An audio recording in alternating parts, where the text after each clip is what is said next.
نحمده ونصلي على رسوله الكريم اما بعد فاعوذ بالله من الشيطان الرجيم بسم الله الرحمن الرحيم رب اشرح لي صدري ويسر لي امري واحلل عقدة من لساني يفقهوا قولي رب زدني علما رب ارحمهما كما ربياني صغيرا رب ارحمهما كما ربياني صغيرا رب ارحمهما كما ربياني صغيرا اللهم ارزقنا اخلاص الہ آمین۔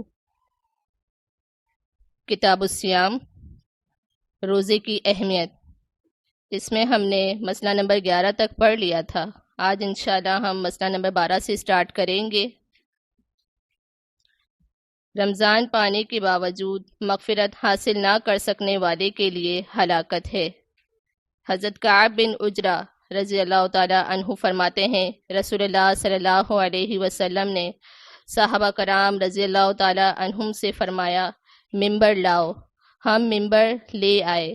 جب نبی اکرم صلی اللہ علیہ وسلم پہلی سیڑھی چڑھے تو فرمایا آمین، پھر جب دوسری سیڑھی چڑھے تو فرمایا آمین۔ اسی طرح آپ صلی اللہ علیہ وسلم جب تیسری سیڑھی چڑھے تو فرمایا آمین۔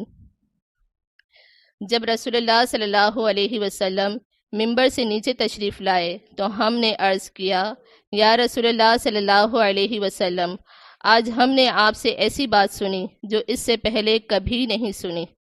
آپ صلی اللہ علیہ وسلم نے فرمایا، جناب جبریل علیہ السلام میرے پاس آئے اور کہا، اس آدمی کے لیے ہلاکت ہے جس آدمی نے رمضان کا مہینہ پایا اور اپنے گناہوں کی بخشش اور معافی حاصل نہ کر سکا۔ اس کے جواب میں نے آمین کہی۔ پھر جب دوسری سیڑھی چڑھا تو جناب جبریل علیہ السلام نے کہا، ہلاکت ہے اس آدمی کے لیے جس کے سامنے آپ صلی اللہ علیہ وسلم کا ذکر کیا جائے اور وہ آپ صلی اللہ علیہ وسلم پر درود نہ بھیجے۔ میں نے اس کے جواب میں آمین کہی۔ پھر جب تیسری سیڑھی چڑھا تو جناب جبریل علیہ السلام نے کہا، جس شخص نے اپنے ماں باپ یا دونوں میں سے کسی ایک کو بڑھاپے کی حالت میں پایا اور ان کی خدمت کر کے جنت حاصل نہ کی، اس کے لیے بھی ہلاکت ہو۔ میں نے اس کے جواب میں کہا آمین۔ اسے حاکم نے روایت کیا ہے۔ اچھا، یہ ممبر کب لایا جاتا ہے؟ جمعے کے خطبے کے لیے لایا جاتا ہے اور خصوصی وقت کے لیے لایا جاتا ہے۔ اور اس حدیث میں ہمیں 3 باتیں پتہ چلتی ہیں۔ گناہوں کی بخشش کروانی ہے رمضان کے مہینے میں، دوسری بات آپ صلی اللہ علیہ وسلم پر درود پڑھنا ہے، اور تیسری بات والدین کی خدمت کرنی ہے انشاءاللہ۔ پہلی بات اس حدیث میں جو بتائی گئی کہ جس نے رمضان کا مہینہ پایا اور اپنے گناہوں کی بخشش حاصل نہ کر سکا، اس کے لیے ہلاکت ہے۔ رمضان مبارک کا مہینہ وہ مہینہ ہے جو ہماری مغفرت کروا سکتا ہے، اور یہ ہر قسم کے گناہ گار کی بھی مغفرت کروا سکتا ہے اگر وہ اس مہینے کو جان کر، اس مہینے کی اہمیت کو سمجھ کر عمل کرے تو انشاءاللہ یہ مہینہ اس کے لیے مغفرت کا مہینہ بن سکتا ہے۔ ہم میں سے اکثر لوگ ایسے ہیں کہ جو رمضان کا مہینہ جانے کے بعد یہ سوچتے ہیں کہ کتنا جلدی گزر گیا رمضان۔ سوچتے ہیں ہم میں سے، یہ نیکی کرنے کی رہ گئی، قرآن پورا نہیں کر پائی، قیام اللیل نہیں کر پائی، یا تراویح میں نے اتنی چھوڑ دی، کاش میں یہ نیکی کر لیتی۔ تو کیا پھر اس کا فائدہ ہوگا؟ اس افسوس کا کوئی فائدہ ہے؟ کوئی فائدہ نہیں ہے۔ کیا دوبارہ ہمیں موقع ملے گا؟ معلوم نہیں۔ ہمیں نہیں معلوم کہ ہمیں اگلا رمضان ملے گا یا نہیں ملے گا۔ ہم 100 سال جئیں گے، یہ سوچ کس کی ہے؟ یہودیوں کی سوچ ہے، یہ ہماری سوچ نہیں ہے۔ ایک مسلمان کی سوچ کیا ہے؟ پتہ نہیں اگلا لمحہ مجھے ملے گا یا نہیں، کل میں رہوں یا نہ رہوں، اگلا رمضان مجھے ملے گا یا نہیں۔ تو جو نیکی کرنی ہے وہ آج موقع ہے تو کر لیں۔ آج اگر ہمیں معلوم ہو جائے ہماری زندگی کا آخری دن ہے، پھر آپ کیا کریں گے؟ سارے جنت میں جانے والے اعمال کریں گے، کوئی ایک لمحہ بھی ضائع نہیں کریں گے۔ اسی طرح اگر ہم رمضان کے مہینے کو اپنا آخری رمضان سمجھیں، وہاں سے ہماری خیر کی شروعات شروع ہو جائے گی۔ اور انسان کو اگر موقع کے ضائع ہونے کا ڈر ہوتا ہے تو وہ موقع کو صحیح سے استعمال کرتا ہے، وقت کی قدر کرتا ہے۔ یاد رکھیے کہ یہ زندگی ختم ہونے والی ہے۔ میرے اور آپ کے گھر والے سب دفن کر کے آ جائیں گے، مٹی ڈالیں گے، ہاتھ جھاڑیں گے اور آ جائیں گے۔ کوئی ہمارے ساتھ جانے والا نہیں ہے۔ صرف کون جائے گا ہمارے ساتھ؟ ہمارے اعمال جائیں گے۔ تو اس پہ فوکس کرنے کی ضرورت ہے۔ اس زندگی کا ایک ایک دن قیمتی ہے ہمارے لیے، اس کی قدر کرنی ہے، اور رمضان کے مہینے کی بھی قدر کرنی ہے۔ سال بھر ہم بہت کچھ کر رہے ہوتے ہیں، بہت کچھ کرتے ہیں، کھانا پینا بھی کرتے ہیں، انجوائے بھی کر رہے ہوتے ہیں، گھومنا پھرنا سب ہو رہا ہوتا ہے، کرتے ہیں نا سب۔ لیکن صرف ایک مہینہ آپ اللہ تعالیٰ کے لیے خالص کر لیں، اس میں آپ نے اللہ تعالیٰ کی خوب عبادت کرنی ہے اور اللہ تعالیٰ کو راضی کرنے کی بھی کوشش کرنی ہے۔ اگر آپ ایک مہینہ اللہ تعالیٰ کے لیے خالص ہو جائیں گے تو باقی 11 مہینے آپ کے اللہ تعالیٰ کے ساتھ کنیکٹڈ گزریں گے انشاءاللہ۔ اور اپنے وقت کو بالکل بھی ضائع نہیں کریں گے، اپنے وقت کو ہم نیکی کے کاموں میں لگائیں گے۔ اگر ہم وقت کو نیکی کے کاموں میں نہیں لگائیں گے تو کہاں جائے گا ہمارا یہ وقت؟ برے کاموں کی طرف چلا جائے گا۔ تو وقت کی قدر کرنا بھی سیکھیں گے۔ اور رمضان کے مہینے میں یہ بھی نہ ہو کہ ہر وقت کھانا کھانا ہی ہو، یہ شہر الطعام نہیں ہے، ٹھیک ہے؟ کھانا کھائیے، کھانا کھانے کا منع نہیں ہے آپ کو، لیکن اعتدال میں رہ کر کھائیے۔ کلو واشربوا ولا تسرفوا، اور کھاؤ اور پیو اور اسراف نہ کرو، حد سے تجاوز نہ کرو، ٹھیک ہے؟ تو جب رمضان کے مہینے میں انٹر ہو جائیں تو الحمدللہ پڑھیے کہ اللہ تعالیٰ نے آپ کو رمضان کا مہینہ عطا کیا ہے، تو اب آپ اپنی نیکیاں بڑھا سکتے ہیں اور آپ اپنی مغفرت بھی کروا سکتے ہیں۔ اللہ تعالیٰ کے آگے رو دھو کر، گڑ گڑا کر، عبادات کے ذریعے سے اپنی مغفرت کروائیں، نہ صرف اپنی بلکہ اپنے گھر والوں کی بھی مغفرت کروائیں، ان کے لیے بھی دعا کریں۔ ہم رمضان میں کیا کرتے ہیں؟ شروع کے جو 10 دن ہے، پہلا عشرہ ہے، وہ ہم بہت جوش و خروش کے ساتھ عبادات کرتے ہیں۔ پھر دوسرے عشرے میں کیا ہوتا ہے؟ تھکنے لگتے ہیں ہم، انرجی ڈاؤن ہو جاتی ہے ہماری۔ تیسرے عشرے میں کیا ہوتا ہے؟ تیسرے عشرے میں عید کی تیاری ہوتی ہے ہماری۔ حالانکہ تیسرے عشرے میں ہمیں کس چیز کی ضرورت ہے؟ زیادہ عبادات کی ضرورت ہے، زیادہ اہتمام کرنا چاہیے۔ سال کی بہترین راتیں ہیں یہ 10 راتیں، جن میں ہمیں لیلۃ القدر کو تلاش بھی کرنا ہے 5 راتوں میں، اور ہم تیسرے عشرے میں بہت پیچھے رہ جاتے ہیں، فائدہ نہیں اٹھاتے ہم اس سے۔ اچھا، کبھی ایسا ہوا کہ آپ نے گھر میں اپنی جو فائدہ مند چیزیں ہیں یہاں وہاں چھوڑ دی ہو؟ کبھی ایسا کرتے ہیں؟ ہم اپنی فائدہ مند چیز کیسے سنبھال کے رکھتے ہیں؟ بہت اچھے سے پیک کر کے اس طریقے سے رکھتے ہیں، ٹھیک ہے؟ ایک باکس ہے، اگر اس میں شیشے کے برتن ہیں تو اس کو سنبھال کے رکھتے ہیں، ہم بہت اچھے سے سنبھال کے رکھتے ہیں، بلکہ اس برتن کی وجہ سے ہم اس باکس کی بھی عزت کر رہے ہوتے ہیں، اسے بھی بہت احتیاط سے عزت کے ساتھ رکھتے ہیں۔ اور یہاں آپ مسجد میں آتے ہیں، کبھی ایسا ہے کہ آپ نے ایک جوتا یہاں پھینکا، ایک جوتا وہاں پھینکا، اس طریقے سے کرتے ہیں؟ نہیں کرتے ہیں، اپنے جوتے سنبھال کے رکھتے ہیں جب مسجد میں آتے ہیں تو جوتوں کی اتنی فکر ہے، شیشے کے باکس کی اتنی فکر ہے، لیکن ہمارے دین کی بالکل بھی فکر نہیں ہے۔ ہمارا دین ہماری زندگیوں میں ایسے ہی پڑا ہوا ہے، کوئی فکر نہیں ہے۔ اگر اتنی فکر ہم اپنے دین کی کرنے لگ جائیں تو کیا ہمارے لیے اچھا نہیں ہوگا؟ اچھا ہوگا۔ دیکھیں، یہ زندگی بہت قیمتی ہے، اور ہماری قیمت کس سے ہے؟ ہمارے دین اسلام سے ہے ہماری قیمت۔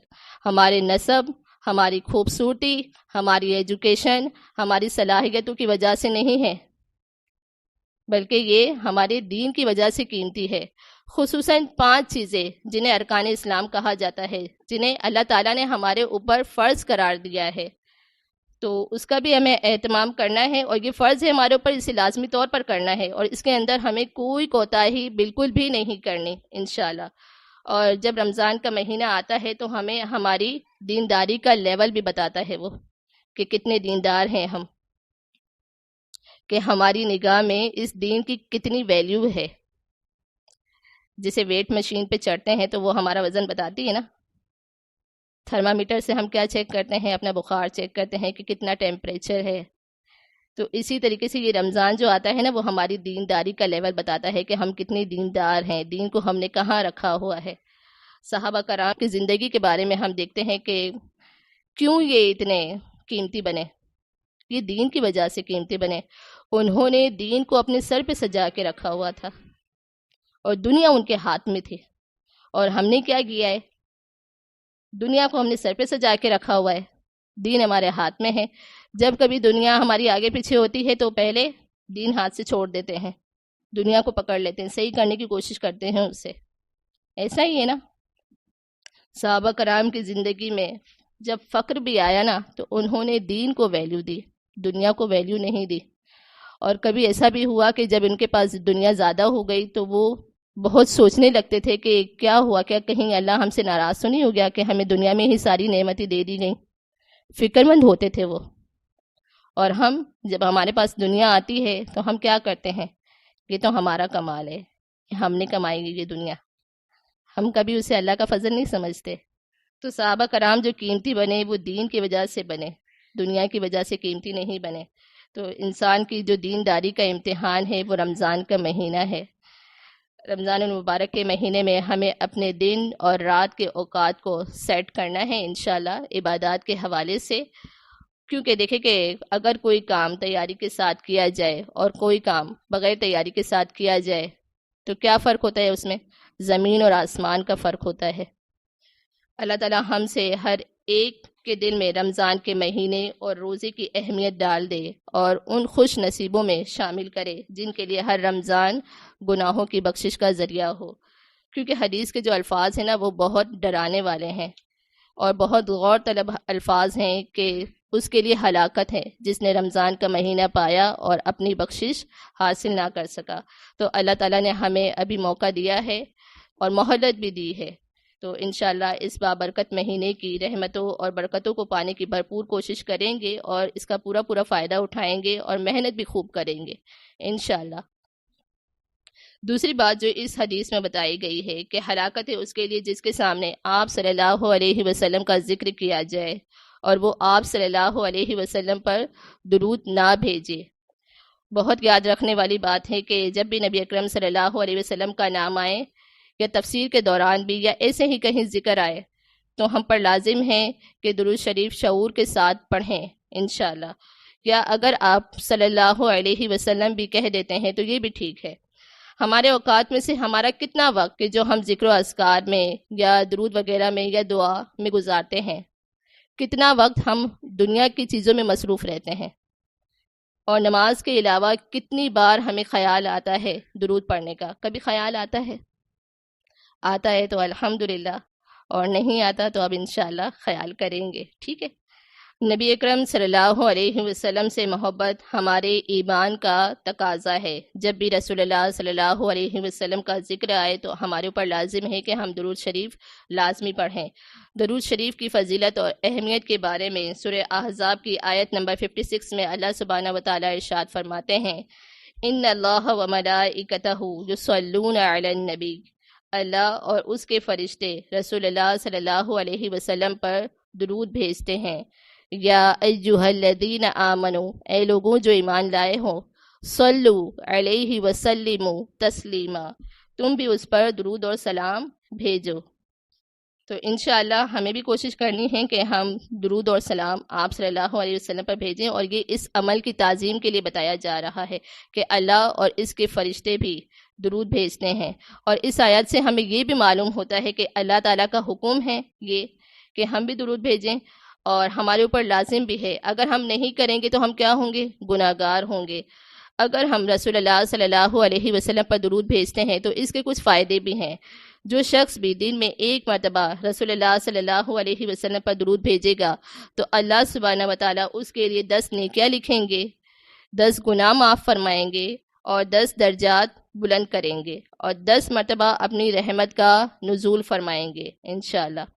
ایک اور بھی مفہوم حدیث ہے کہ آپ صلی اللہ علیہ وسلم فرماتے ہیں کہ جو شخص صبح اور شام 10 مرتبہ درود شریف پڑھتا ہے تو قیامت کے دن میں اس شخص کی شفاعت کروں گا، جس کے نتیجے میں وہ جنت میں داخل ہوگا۔ صبح اور شام کتنی بار درود شریف پڑھنا ہے؟ 10 بار، ٹھیک ہے۔ انشاءاللہ اس کا بھی اہتمام کریں گے، ہم تحری کے ساتھ کوشش کریں گے۔ اس کی بھی کوشش کریں گے کہ جمعے کے دن آپ صلی اللہ علیہ وسلم پر بکثرت درود بھیجنا چاہیے۔ حضرت ابو مسعود انصاری رضی اللہ تعالیٰ عنہ کہتے ہیں کہ رسول اللہ صلی اللہ علیہ وسلم نے فرمایا، جمعے کے روز مجھ پر کثرت سے درود بھیجا کرو۔ جو آدمی جمعے کے روز مجھ پر درود بھیجتا ہے وہ میرے سامنے پیش کیا جاتا ہے۔ کس کے سامنے پیش کیا جاتا ہے؟ آپ صلی اللہ علیہ وسلم کے سامنے پیش کیا جاتا ہے۔ تو انشاءاللہ اس کا بھی اہتمام کریں گے، اور جمعے کے روز لازمی آپ نے درود پڑھنا ہے۔ اور جمعے کے روز کیا پڑھنا ہے؟ سورہ کہف۔ اچھا، ایک اور حدیث بھی ہے۔ ابی بن کعب فرماتے ہیں کہ ایک بار میں رسول اللہ صلی اللہ علیہ وسلم کے پاس گیا اور میں نے آپ صلی اللہ علیہ وسلم سے فرمایا کہ اے اللہ کے رسول صلی اللہ علیہ وسلم، میں دعا پڑھوں تو میں کتنا درود پڑھوں آپ پر؟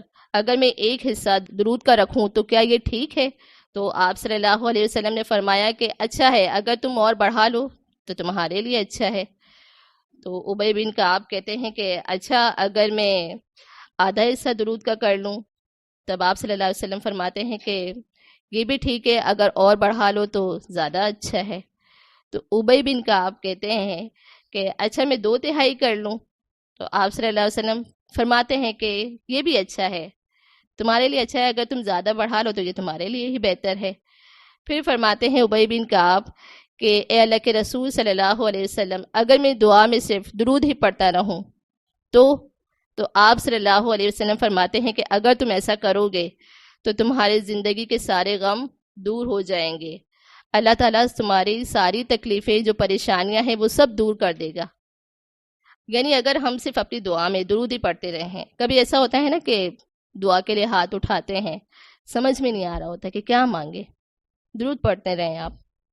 اللہ تعالیٰ کو تو سب پتہ ہے نا، ہمارے دل کی ساری باتیں معلوم ہیں، ٹھیک ہے، ہر چیز، وہ تو ہمارے سینے کے بھید بھی جانتا ہے۔ تو انشاءاللہ جو آپ کی خواہش ہوگی، جو آپ کی مشکل ہوگی، پریشانی ہوگی، وہ سب دور ہو جائے گی اس سے۔ لوگ کہتے ہیں نا کہ ہمیں وظیفہ بتاؤ، یہاں وہاں ڈھونڈتے ہیں لوگ وظائف کے لیے، یہ کوئی وظیفہ بتا دو، میری یہ پریشانی ہے۔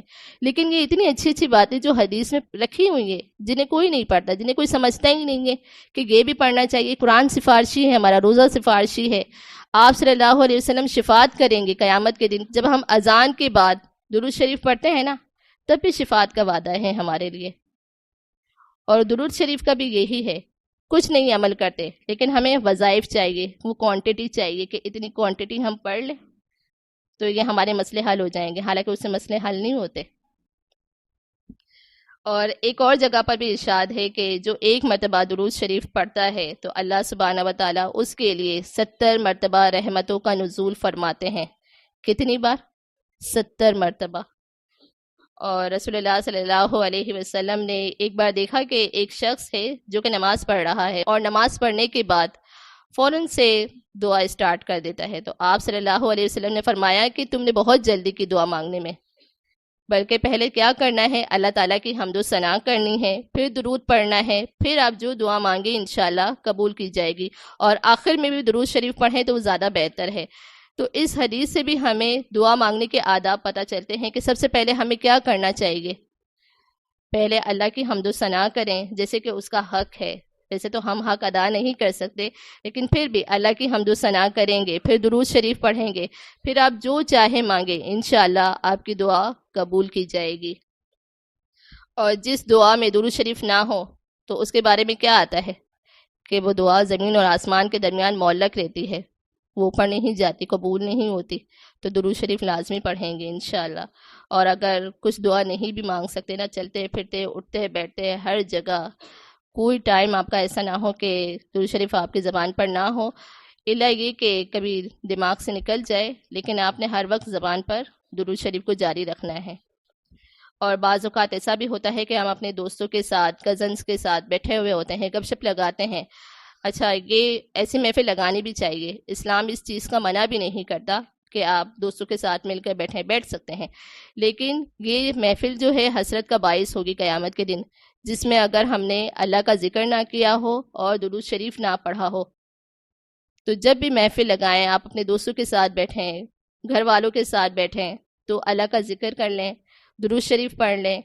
چاہے آپ سامنے نہیں بھی پڑھ سکتے، آپ دل میں تو پڑھ سکتے ہیں نا، تو یہ بھی لازمی کریں. تو یہ پھر قیامت کے دن کیا ہوگی؟ ہمارے لیے باعث فخر ہوگی، باعث برکت ہوگی یہ ہمارے لیے محفلیں. تو ہمیں چاہیے کہ انشاءاللہ ہم کثرت سے درود شریف پڑھیں گے، اور جس میں ہمارا دنیا اور آخرت دونوں کا فائدہ ہے. دنیا میں بھی فائدے ہیں اس کے، اور آخرت میں تو بے شمار فائدے ہیں. اور تیسری بات اس حدیث میں کیا بتائی گئی ہے کہ جس شخص نے اپنے ماں باپ یا دونوں میں سے کسی ایک کو بڑھاپے کی حالت میں پایا اور ان کی خدمت کر کے جنت حاصل نہ کی تو اس کے لیے ہلاکت ہے. کیا ہے اس کے لیے؟ ہلاکت ہے. ہم اس چیز کو بالکل بھی اہمیت نہیں دیتے. ماں باپ کی فرما برداری کرنا، ماں باپ کی خدمت کرنا، اس کے بارے میں ہم نے بہت کچھ پڑھا ہے اور پڑھتے بھی رہنا چاہیے، کیونکہ ماں باپ کا مقام ایسا ہے نا، بہت حساس رشتے ہیں یہ. والدین دیکھیں کہ دنیا کی سب سے بڑی نعمت ہے ہمارے لیے، اگر ہم سمجھیں. اور یہ بات سمجھنا بہت ضروری ہے کہ ہمارے دین اسلام میں والدین کو راضی رکھنا بہت ضروری ہے، اور کئی جگہ پر اس کی تاکید بھی آئی ہے. قرآن اور حدیث دونوں میں اس کی تاکید آئی ہے. اگر آپ کے والدین زندہ ہیں تو اللہ تعالیٰ انہیں صحت والی اور بہترین زندگی عطا فرمائے. لیکن یہ زندگی کی حقیقت ہے کہ ہم سب نے اللہ تعالیٰ کے پاس ایک دن جانا ہے. سب نے جانا ہے، کوئی یہاں دنیا میں نہیں رہے گا. ایک دن ہم بھی چلے جائیں گے اس دنیا سے. اگر بوڑھے والدین آپ کو مل جائیں تو ان کی کیا کرنی ہے؟ زیادہ سے زیادہ خدمت کرنی ہے، ان کے ساتھ احسان والا معاملہ کرنا ہے جیسے انہوں نے ہمارے ساتھ بچپن میں کیا. پھر بھی ہم ان کا حق ادا کر سکتے ہیں؟ نہیں کر سکتے ہم ان کا حق ادا. والدین کبھی دیکھیں سخت بھی ہو جاتے ہیں بچوں کی تربیت کے لیے، کبھی ڈانٹ بھی دیتے ہیں. تب کیا کرنا ہے ہمیں؟ منہ بنا کے بیٹھ جانا ہے ان سے؟ نہیں، بلکہ اور زیادہ آپ اپنے والدین کے ساتھ اپنا تعلق مضبوط رکھیں، اسٹرانگ کریں ان کے ساتھ اپنے تعلق کو. کہہ رہے ہیں نا تو ہماری بھلائی کے لیے کہہ رہے ہیں. اگر وہ نہ کہیں تو کون کہے گا؟ پھر دنیا والے کہیں گے. نہیں سیکھا کچھ بھی. اور خوش نصیب ہیں کہ جن کے والدین زندہ ہیں تو وہ اپنی دنیا اور آخرت دونوں کو اچھا کرنے کی کوشش کر سکتے ہیں. اگر آپ کے والدین آج آپ کو کہہ دیں کہ بچے ہم آپ سے راضی ہیں، کیا کریں گے؟ بیٹھ جائیں گے ایک جگہ پر؟ نہیں بیٹھیں گے، بلکہ ان کی اور زیادہ خدمت کریں گے. صحابہ کرام کو بھی تو خوشخبری دی گئی تھی نا جنت کی، تو کیا کیا انہوں نے؟ بیٹھ گئے. آگے کوئی دین کا کام نہیں کیا، بلکہ اور زیادہ دین کے کام میں لگ گئے. تو جب آپ کو یہ خوشخبری مل جائے نا کہ آپ کے والدین آپ سے راضی ہیں، خوش ہیں وہ آپ سے، تو اور زیادہ خدمت کرنی ہے، اور یہ بہت ضروری ہے ہمارے لیے. اور ایسا بھی ہوتا ہے کہ بہت سے ایسے بچے ہوتے ہیں جو باہر ملک جاتے ہیں پڑھنے کے لیے یا کسی کام وغیرہ کے لیے، اور ترقی کے نام پہ اور کامیابی کے نام پہ وہ ملک سے باہر بھی چلے جاتے ہیں. اور پھر کہیں ایسا نہ ہو کہ ہم پیچھے اپنے والدین کو چھوڑ دیں اور پوچھے بھی نہ. ہم اس وقت تک کامیاب نہیں ہو سکتے جب تک کہ ہمارے والدین راضی نہیں ہیں ہم سے. ہمارے والدین کی ہم نے دعائیں لینی ہیں انشاءاللہ.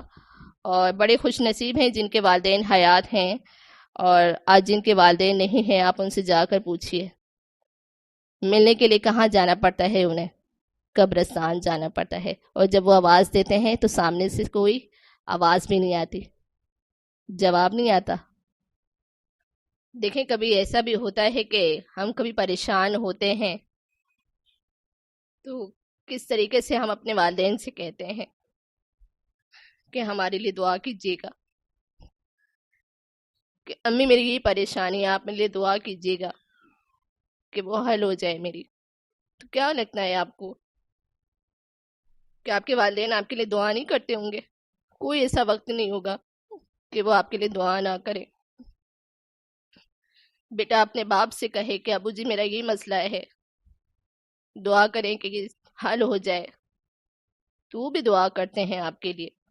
اب آپ سوچیے کہ اگر کسی کو کوئی پریشانی ہو اور اس کے والدین نہ ہوں، کس کو فون کرے، کس کو بتائے؟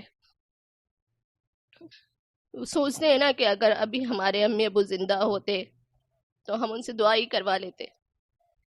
تو جن کے والدین زندہ ہے تو ان کو راضی کرنے کی کوشش کریں گے انشاءاللہ. ابھی ہے تو آپ فائدہ اٹھائیں. جانا ان کو بھی ہے اور ہمیں بھی ہے، مگر خوش نصیب وہ بچے ہیں جن کے ماں باپ ان سے راضی ہیں، اور خوش نصیب ہیں کہ جن کے والدین ان سے راضی ہو کر گئے اس دنیا سے. اور ان سے بڑا بدنصیب کون ہے کہ جو ماں باپ کو راضی نہیں کر سکے اور وہ اس دنیا سے چلے گئے۔ ماں باپ کی جو نافرمانی ہے اور ماں باپ کا جو دل دکھانا ہے، تکلیف پہنچانی ہے، شاید اس کو اولاد نہیں سمجھتی، بالکل بھی نہیں سمجھتی، ان کو احساس ہی نہیں ہے۔ اگر ماں باپ تکلیف میں ہیں تو ہمیں کتنا گناہ ملے گا، شاید اس طرف ان کی توجہ ہی نہیں ہوتی۔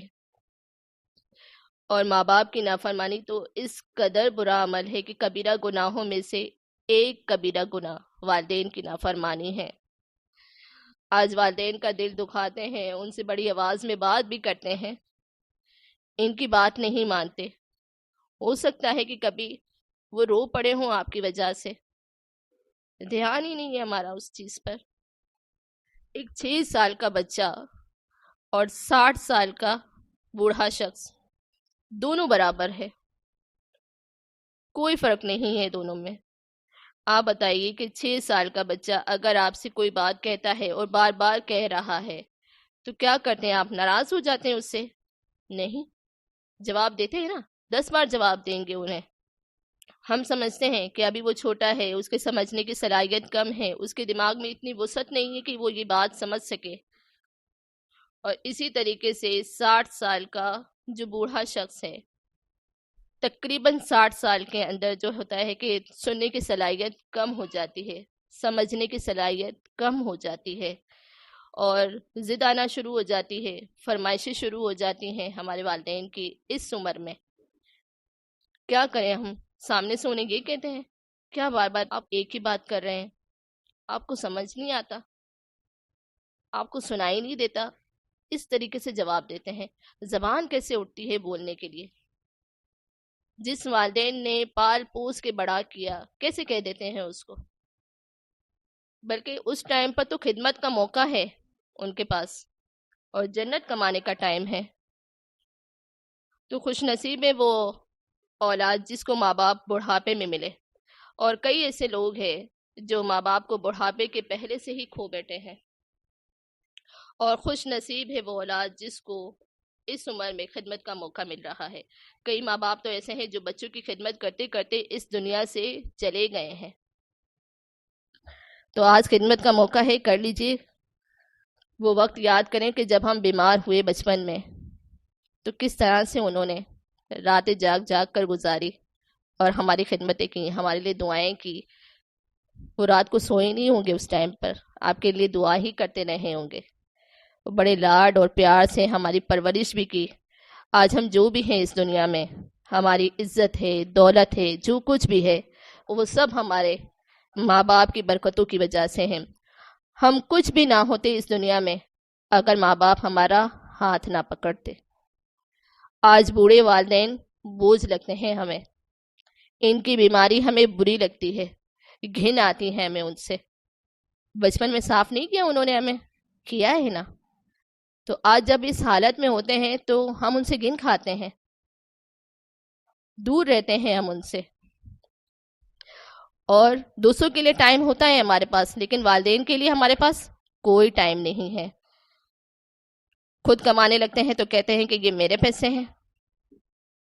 جس ماں باپ نے اپنی خواہشیں مار کر ہمیں کھانا کھلایا، پلایا، اچھا پہنایا، ان کو کہتے ہیں کہ یہ میرے پیسے ہیں۔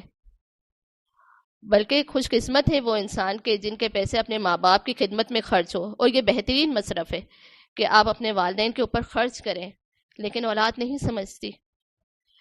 اور آج ایسا بھی ہے کہ ماں باپ غلام بنے ہوئے ہیں اپنے بچوں کے، کچھ کہتے ہوئے بھی ڈرتے ہیں کہ کہیں ہماری اولاد کو برا نہ لگ جائے۔ افسوس ہے ایسی اولاد پر جن کے والدین ان سے ڈرتے ہیں۔ اور جن کے ماں باپ زندہ ہیں، ان سے دل سے محبت کریں، بہت معصوم اور پاکیزہ رشتہ ہے یہ دنیا کا۔ اور ان کی عزت ہم کس طریقے سے کریں گے کہ ان کے آگے بھی نہیں چلیں گے، ہم ان کے پیچھے چلیں، ہم ان کو عزت کی جگہ پر بٹھائیں، ان کو ایک مقام دیں۔ اب والدین کہاں گھروں میں بیٹھے ہوئے، کچھ پتہ ہی نہیں ہوتا۔ یوسف علیہ السلام نے کہاں بٹھایا تھا اپنے والد کو؟ تخت پر بٹھایا تھا۔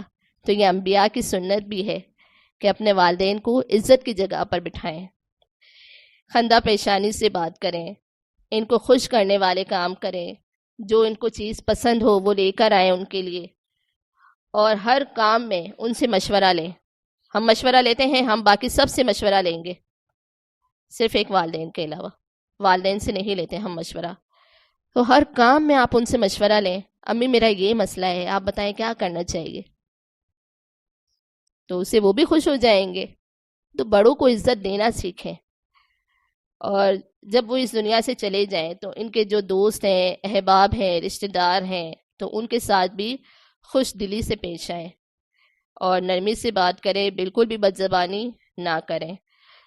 وہ قرآن میں ہم نے پڑھا ہے نا کہ فلا تقل لہما اف، اف تک نہیں کہنا ان کو، ٹھیک ہے انشاءاللہ۔